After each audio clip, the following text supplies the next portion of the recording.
E aí galera do canal, beleza? Meu nome é Nibrin e esse é o quadro Conhecendo. Então sem mais delongas, bora lá! Golden Kamuy é um mangá seinen semanal publicado na revista Young Jump. Revista essa que atualmente serializa mangás como One Punch Man, Kingdom, Terraformas e muitos outros. Esse mangá é escrito e ilustrado por Satoru Noda, e possui 16 volumes publicados até o momento. Beleza, mas do que se trata essa obra? Bem, a história se passa pouco tempo depois da guerra de 1904 entre Japão e Rússia.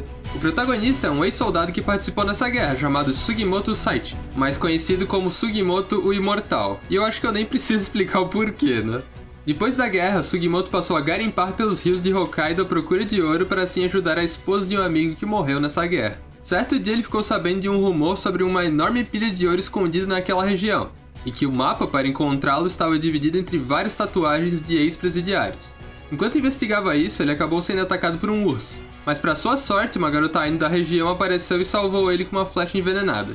O nome da garota era Ashiripa, e depois de uma breve conversa sobre aquele rumor, ela o confirmou dizendo que aquele era um tesouro do seu povo, e que seu pai e muitos outros Ainos morreram quando ele foi roubado. Tá, mas o que são esses Ainos afinal?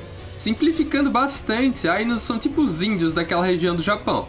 Então eles têm a sua própria língua, costumes e estilo de vida fora da sociedade japonesa tradicional.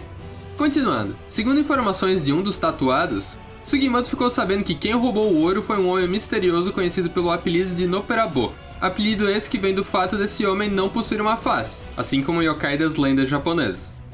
Noperabo, diferente dos presos que ele tatuou, permanece preso na prisão mais bem guardada do Japão, a Bashiri. No fim das contas, Sugimoto e Ashiripa resolveram se ajudar por terem objetivos parecidos. E é aí então que a jornada começa. Agora, o que eles encontrarão no meio do caminho, só acompanhando a obra para saber. Beleza, dito isso, agora vamos falar um pouco sobre o autor dessa obra. Bem, Satoru Noda não é um autor muito conhecido no ocidente, então boa parte de seus trabalhos iniciais não possuem muitas informações por aqui. Então eu vou falar um pouco sobre a sua obra mais recente que veio antes de Golden Kamuy, o mangá Spina Maradar. Esse mangá também foi publicado na revista Young Jump e foi finalizado com apenas 6 volumes. O conceito dele é bem interessante. É basicamente uma história de um ex-patinador artístico que, ao perder a mãe que o treinava, acabou abandonando o esporte e passou a utilizar suas habilidades de patinador no clube de hóquei da sua nova escola. Do jeito que eu resumi aqui, essa história pode não parecer lá grande coisa, mas se você tem curiosidade ou gosta do esporte, vale a pena conferir. Ele é muito mais denso do que parece. Beleza, então sobre o autor é isso. Mas tem uma outra coisa muito legal que eu preciso citar aqui. Por conta de Golden Kamuy ser uma obra que se passa mais de 100 anos atrás, o autor quis garantir que tudo naquela história realmente retratasse as coisas daquela época. Ele não queria que fosse puramente uma mudança estética e pronto. E por conta disso, o cara passou a estudar muito sobre o assunto. E pra vocês terem uma noção do quanto ele leva isso a sério, o mangá é até supervisionado por um especialista na língua nativa dos Ainos, o professor Hiroshi Nagakawa. E além dele, outros professores também são contatados sempre que uma dúvida maior acontece. Ou seja, essa história, além de ser uma ótima fonte de entretenimento, também é um poço enorme de cultura regional. E isso não sou só eu que tô falando não, já que essa obra recebeu alguns prêmios de literatura e receberá uma exposição no fucking Museu Britânico em 2019. Olha só pra isso aqui, cara, o Twitter dos caras tá usando a Ashiripa como capa, isso é muito foda. E já que eu comecei a falar sobre curiosidades, bora falar sobre mais algumas então. Por algum motivo, o personagem de Golden Kamuy, Nihei Tetsuzo, possui um design extremamente parecido com o Nihei Toshimitsu, personagem de Spina Maradar. Seria ele então um antepassado desse jogador de hóquei? Ou isso é apenas uma estranha coincidência? Talvez nunca saberemos. Outra curiosidade bem legal é que vários personagens de Golden Kamuy são inspirados em pessoas que realmente existiram na história do Japão. O Yoshitake Shiraishi, por exemplo, foi inspirado no Yoshi Shiratori, que era um prisioneiro que conseguiu fugir da prisão pelo menos 4 vezes até onde se sabe. O que tem tudo a ver com o Shiraishi da obra, que é conhecido como o Rei da Fuga. Outra dessas aconteceu com o protagonista, Sugimoto Saichi, que foi inspirado em 2 pessoas. Uma delas também se chama Sugimoto Saichi, só que escrito de uma forma diferente. Esse cara também lutou naquela guerra contra a Rússia, mas não possui mais nenhuma semelhança com o Sugimoto que a gente conhece. Agora o lance da imortalidade veio de um outro soldado chamado Hiroshi Funasaka. Ele ganhou esse apelido por, dentre outras coisas, ter sobrevivido a um tiro no pescoço e uma explosão de granada. Agora, se você já estava achando personagens inspirados legais, espera porque ainda vai melhorar. Porque Golden Kamuy também possui personagens que são representações de personalidades que existiam de verdade, como o icônico Hishikata Toshizou e Nagakura Shinpachi, que foram de fato membros do Shinsengumi na vida real. Esse tipo de referência é muito massa pra quem curte a história do Japão. Eu poderia continuar falando sobre essas curiosidades, mas acho que já deu pra entender, né? Beleza, agora tá na hora de falar um pouco sobre a adaptação em anime. Golden Kamuy atualmente possui 2 temporadas de 12 episódios cada, além de 2 OVAs.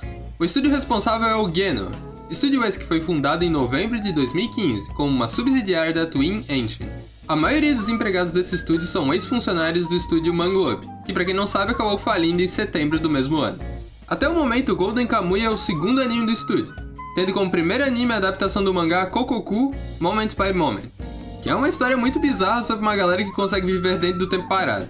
Mas sem ser anime de temporada, eles já tinham feito um antes desse, que foi um filme em 2017 chamado Gyakusatsuki-kan. Esse filme de primeiro momento parece ser uma daquelas histórias genéricas sobre tropas de espionagem. Porém, ele é uma obra extremamente densa, intelectual e filosófica, porém brutal pra caralho também. Então eu não recomendo pra pessoas muito sensíveis ou impressionáveis. E por fim, em 2019, o estúdio fará sua terceira adaptação, com o anime Pet, que eu sinceramente não faço a menor ideia do que se trata. E eu não tô brincando não, é sério, eu vou literalmente ler a sinopse dele pra ver se alguém entende. Existem pessoas que conseguem entrar na mente de outras para assim controlar as suas memórias. Esse poder é usado para erradicar mistérios, casos ou, na pior das hipóteses, para assassinar alguém. O potencial desse poder é forte o suficiente para destruir a mente das pessoas. Entretanto, ele pode sair pela culatra, assim devorando o seu próprio coração. Para contra-atacar, correntes são usadas para trancar e proteger os frágeis e perigosos corações de uns aos outros. Do crescente medo e desdém, eles são consequentemente chamados de mascotes. Tá, sério, se alguém entendeu o que eu acabei de falar, por favor me explica, porque eu tô muito confuso aqui. Mas beleza, agora eu vou dar a minha opinião com spoilers sobre Golden Kamuy. Então se você ainda não leu ou assistiu, pare o vídeo agora e volte quando tiver terminado pelo menos os capítulos referentes à segunda temporada do anime. Então pra quem fica, vamos lá! Como eu disse anteriormente, essa obra trabalha muito bem o contexto histórico em conjunto com sua narrativa. Esses tipos de informações enriquecem tanto o universo que chega a um ponto onde você começa a se sentir familiarizado com ele. E isso pra mim é algo fenomenal, porque fazer um universo vivo e coerente com uma realidade que não existe mais é muito difícil. Ainda mais para um mangá que é serializado semanalmente, né? Haja empenho pra fazer isso funcionar direito. Mas não é só pela qualidade técnica que essa obra me conquistou. O jeito que a história é contada também é muito bom. O autor consegue criar muito bem momentos de tensão, emoção, mistério e humor. Esse normalmente é atrelado às bizarrices dos personagens. E falando neles, minha nossa, é um mais maluco que o outro nessa porra. O meu favorito de longe é o Tenente Tsurumi. O cara, além de ser um doido de pedra, sempre anda cercado de gente problemática como ele. Como por exemplo o psicopata do Ogata, o coitado do Nikaido que sempre vive perdendo parte do corpo quando ele aparece, o taxidermista Edogai, que empalhou a própria família, além de fazer roupas bizarras com pele humana nas horas vagas, entre outros personagens aí. Ah, e ainda sobre o Tsurumi, eu preciso citar aquela cena dele comendo um dango e depois enfiando o palito da bochecha do Sugimoto no meio do interrogatório. Essa cena é muito boa pra apresentar a insanidade do personagem. Outro personagem muito legal é o próprio Hijikata Toshizo. Caralho, que velho foda, hein? Imagina que ele e o Shinpachi não faziam na época do Shinsengumi quando eles ainda eram jovens. E já que eu tô falando desses caras, eu não posso deixar de citar o grande Tatsuma Yoshiyama. Mano, a introdução desse cara por si só já é maravilhosa. O cara tava lá transando e aí do nada o Tetsuzo aparece e começa a tretar com ele. Não é à toa que esse cara acabou ficando conhecido como o Pink Sensei. Depois daquele episódio da mansão onde ele ficou bebaço e começou a falar um monte de merda. Falando assim, a gente até esquece que esse cara é absurdamente forte, né? Derrubar um cavalo com um golpe de judô e sobreviver à explosão de uma casa são só 2 exemplos disso. Mas a cena mais troll dele com certeza é aquela em Abashiri, é onde ele ficou pra se sacrificar pelo casalzinho, mas na real ele tava super de boa pegando aqueles escombros nas costas. Agora falando da trupe do Sugimoto, o meu personagem favorito de lá é com certeza o Shiraishi. Mano, esse cara tem o dom de se meter em furada. Puta que pariu. O bicho é muito azarado, mano. Não é à toa que ele é o rei da fuga, porque se ele não fosse ele já teria morto há muito tempo. Mas beleza, pra terminar, agora eu vou citar algumas cenas memoráveis dessa história. Como, por exemplo, a luta do Sugimoto contra aquele psicopata que ficava de pau duro quando via alguém morrendo. Aquela referência extremamente aleatória a Santa Ceia dentro da casa do taxidermista. A missão pra resgatar o Shiraishi utilizando um Inudou falso, que a propósito acabou dando muito errado porque o cara acabou sendo descuidado. A porra daquele episódio da lontra que fez os caras tudo se pegar na base do sumô. E ainda nessa vibe, aquela parte onde eles tiveram que lutar pelados contra um bando de bandidos cegos no meio do mato. Sério, aquele episódio foi engraçado demais, velho. A parte onde o Tanigaki toma um tiro no cu e a Shiripa abre o cu do Sugimoto procurando a cara dele no escuro foi bom demais. E pra fechar, o que dizer sobre a invasão de Abashiri, mano? Ela foi simplesmente sensacional. Mano, o que foi aquele final? Sério, a luta do Inudou contra o Hijikata Toshizou foi incrível. E por mais que eu já esperasse uma traição vinda do Ogata cedo ou tarde, eu jamais imaginei que ela fosse acontecer daquele jeito. Foi um momento de tensão absurdo. Eu gostei demais dessa mudança de rumo que a história deu.